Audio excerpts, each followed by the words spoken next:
اعوذ باللہ من الشیطان الرجیم بسم اللہ الرحمن الرحیم قال اللہ تعالی وتبارک فی القرآن الکریم والفرقان الحکیم وما آتاکم الرسول فخذوہ وما نہاکم عنہ فانتہوا صدق اللہ مولانا العظیم وصدق رسولہ النبی الامین الکریم الرؤوف الرحیم۔ ابتدا ہے رب لم یزل کے بابرکت اور عظیم نام سے جو دلوں کے بھید خوب جانتا ہے، اور اربہا درود و سلام کا نذرانہ اس ذات والا تیبار پہ جو پیکر دل ربا بھی ہیں اور روح ارض و سما بھی۔ حضور سیدنا غوث العالمین رضی اللہ عنہ کے فیضان سے معمور ایک اور بابرکت نشست کے ساتھ سید عتیق الرحمن حاضر ہے، اور آپ سب کی خدمت میں دل کی اتھاہ گہرائیوں سے عرض ہے السلام علیکم ورحمۃ اللہ وبرکاتہ۔ آج ایک بہت اہم ٹاپک پہ میں اور آپ چند لمحے اکٹھے گزاریں گے، اور وہ ٹاپک حضور سیدنا غوث العالمین الشیخ عبد القادر جیلانی رحمۃ اللہ علیہ کی تعلیمات سے آپ کے سامنے لے کے حاضر ہوا ہوں کہ شریعت مطہرہ جس کے بارے میں آپ نے حضور غوث العالمین نے ارشاد فرمایا، شریعت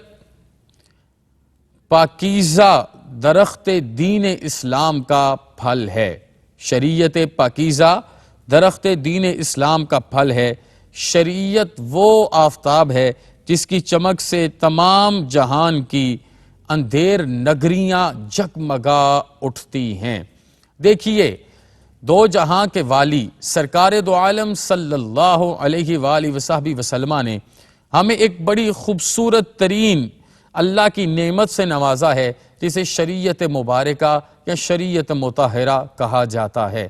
میں یہاں پر ایک تصوف کا اصول آپ کے سامنے رکھنا چاہوں گا، اور یہی اصول حضور غوث العالمین کی تعلیمات کے مطابق ہر شیخ کامل کو اور ہر مرید صادق کو تصوف کی وادیوں میں آ کے اپنانا ہے۔ کہا جاتا ہے الشریعۃ کالسفینہ، الشریعۃ کالسفینہ والطریقۃ کالبحر،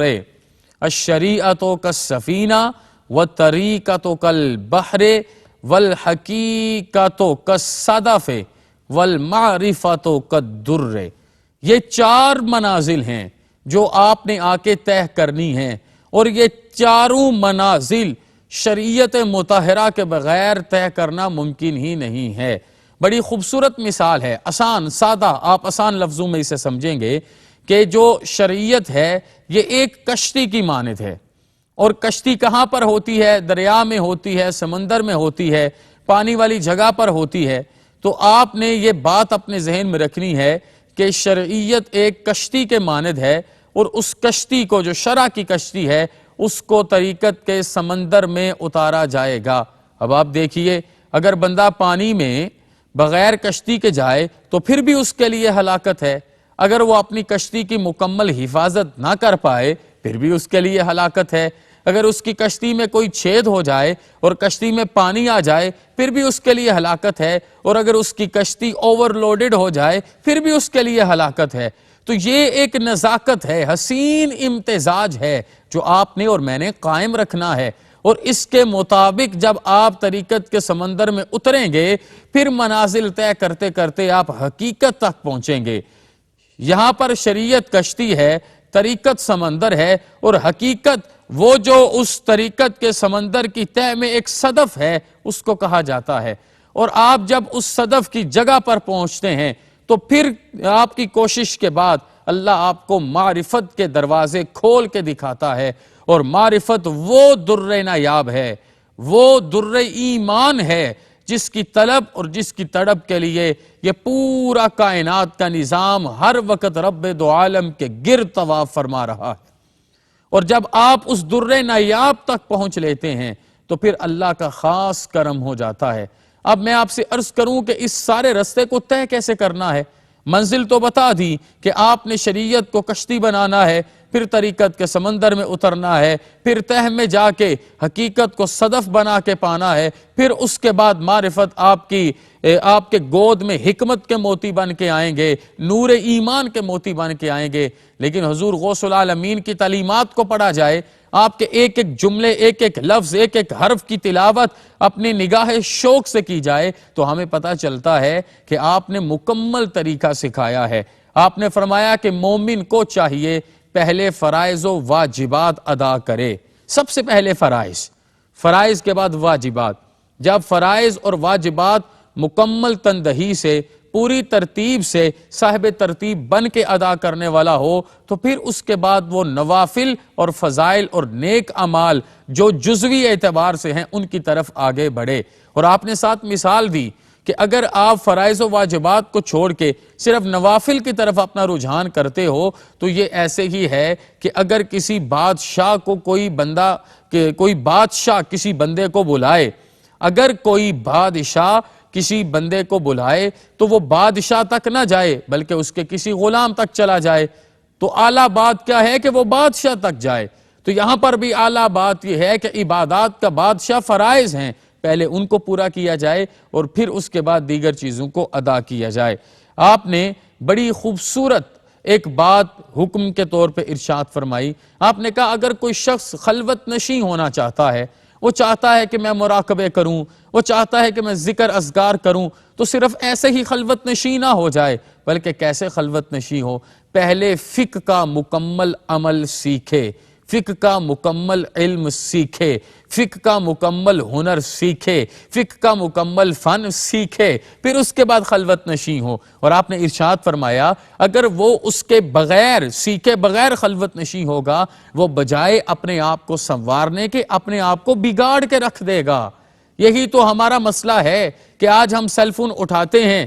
استاد ہے کوئی نہیں، رہنما ہے کوئی نہیں، گائیڈ ہے کوئی نہیں، ہم ہر چیز گوگل کے سرچ انجن سے اٹھاتے ہیں اور صرف لفظوں پر اعتبار کرتے ہیں، حالانکہ قرآن پاک ہو یا حدیث رسول ہو یا سرکار دو عالم صلی اللہ علیہ وسلم کے جوامع الکلم ارشادات ہوں، یہ سارے مطالب معرف اور معانی کے سمندر ہیں۔ ان میں غوطہ زن ہونے کے لیے پھر شریعت کی کشتی چاہیے اور ایک نگہبان بھی آپ کو ہر صورت میں چاہیے ہے۔ تو آپ نے کہا اگر کسی نے خلوت نشین ہونا ہے اس کو اپنی طہارت سے لے کے آخری حد تک فقہ کے علوم پر، فقہ کے اعمال پر دسترس ہونی چاہیے، اور جو اس طریقے سے خلوت نشین ہوگا وہ اپنے لیے بھی نافع ہوگا، وہ جہاں بھر کے لوگوں کے لیے بھی نافع ہوگا۔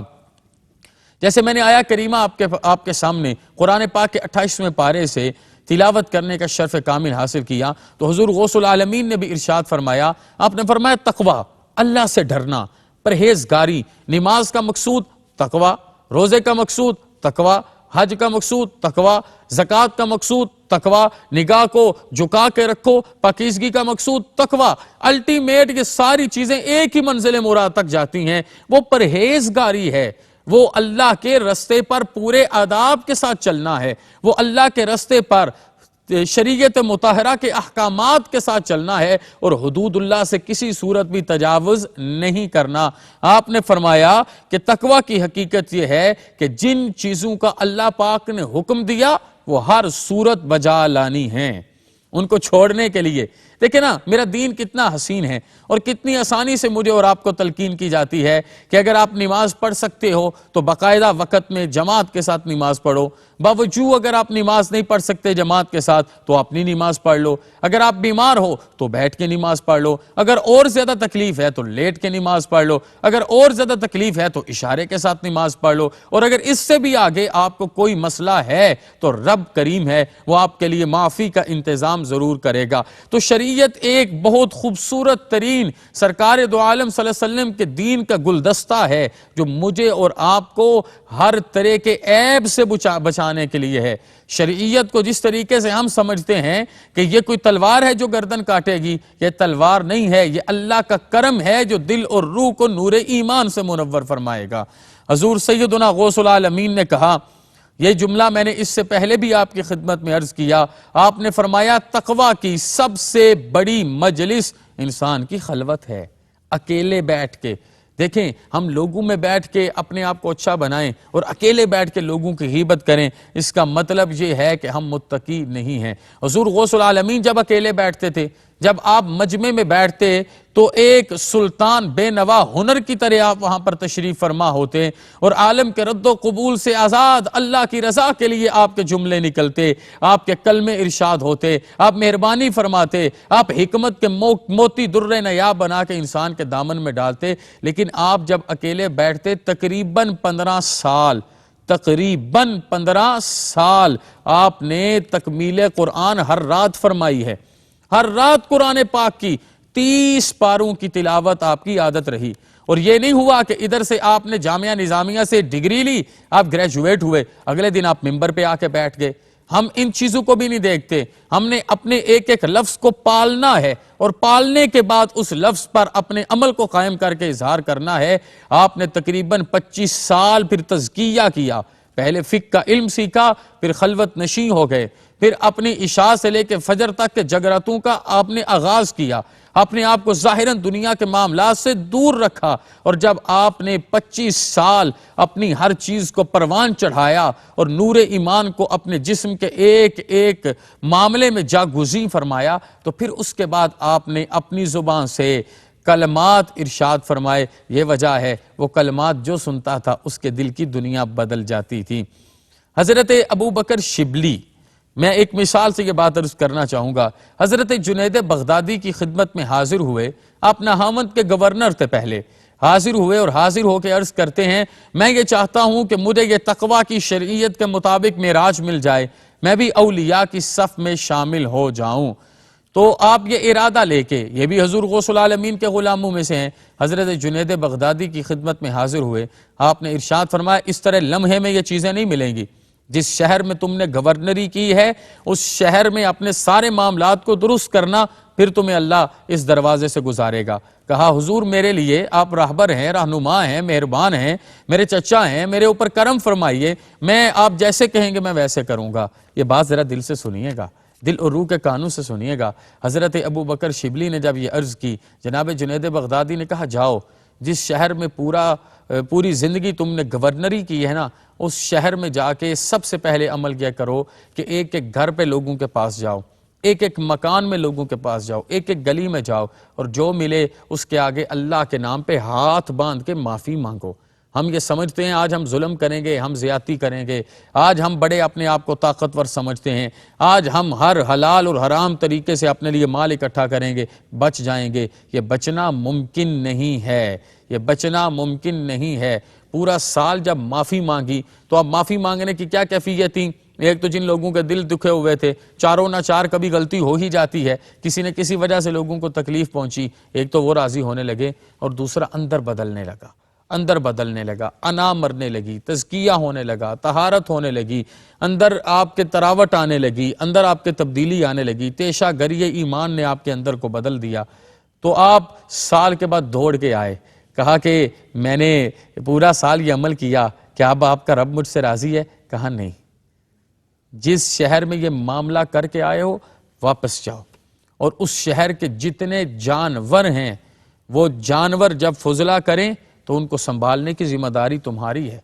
کتنی بڑی بات،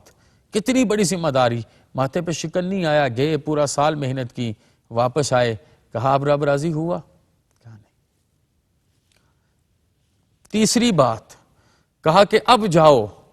سارے شہر کے لوگوں سے کہو کہ مجھے اللہ کے نام پہ کھانا دیں، کھانا کھا کے آؤ۔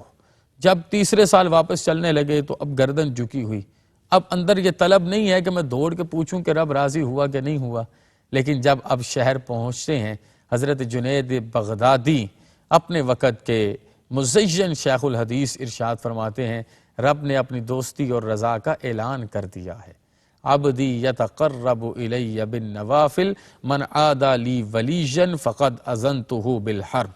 یہ واضح حکم ہے، کہا کہ اب جاؤ نماز ظہر نہامت کی جامع مسجد میں ادا کرنا، اور کہنا کہ ابو بکر شبلی گورنر نہیں آیا، اللہ کا محبوب ابو بکر آیا ہے، اللہ کا دوست ابو بکر آیا ہے، اللہ کے رستے پہ چلنے والا ابو بکر آیا ہے، اللہ کی ماننے والا ابو بکر آیا ہے، اللہ کو راضی کرنے والا ابو بکر آیا ہے۔ ان ارادوں سے جب پہنچے تو پھر کیا ہوا؟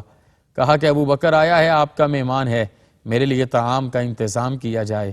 آپ نماز پڑھ کے فارغ ہوئے تو لوگوں نے سروں پہ تشتریاں اٹھائی تھیں اور طرح طرح کے کھانے لے کے آئے۔ تب جناب ابی بکر شبلی کو پتہ چلا کہ ولایت کا مقام کیا ہے، یہ لوگ کیوں اتنے بے نیاز ہوتے ہیں، یہ لوگ کیوں